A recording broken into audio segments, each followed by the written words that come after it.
ത്രിയേക ദൈവത്തിൻ്റെ തിരുനാമത്തിന് മഹത്വമുണ്ടാകട്ടെ. കർത്താവിൽ പ്രിയ സഹോദരങ്ങളെ, വേർഡ് ടു വേൾഡ് ടെലിവിഷൻ്റെ ആഭിമുഖ്യത്തിൽ നടത്തപ്പെടുന്ന ബൈബിൾ ക്രൗൺ പ്രതിദിന പ്രശ്നോത്തരിയിലേക്ക് നിങ്ങളെ എല്ലാവരെയും കർത്തൃനാമത്തിൽ സ്വാഗതം ചെയ്യുന്നു.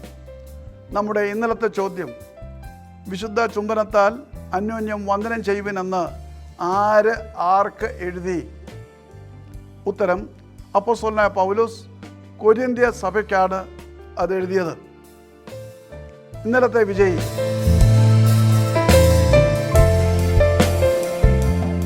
ഇന്നത്തെ ചോദ്യം, ഗോല്യാത്തിനെ നിലംപരിചാക്കുവാൻ ദാവീദ് എത്ര കല്ലുകൾ ഉപയോഗിച്ചു? ചോദ്യം ഞാൻ ആവർത്തിക്കുന്നു, ഗോല്യാത്തിനെ നിലംപരിചാക്കുവാൻ ദാവീദ് എത്ര കല്ലുകൾ ഉപയോഗിച്ചു?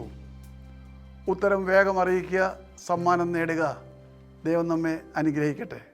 താഴെ കൊടുത്തിരിക്കുന്ന വാട്സാപ്പ് നമ്പറിൽ നിങ്ങളുടെ ഉത്തരങ്ങൾ അയയ്ക്കുക.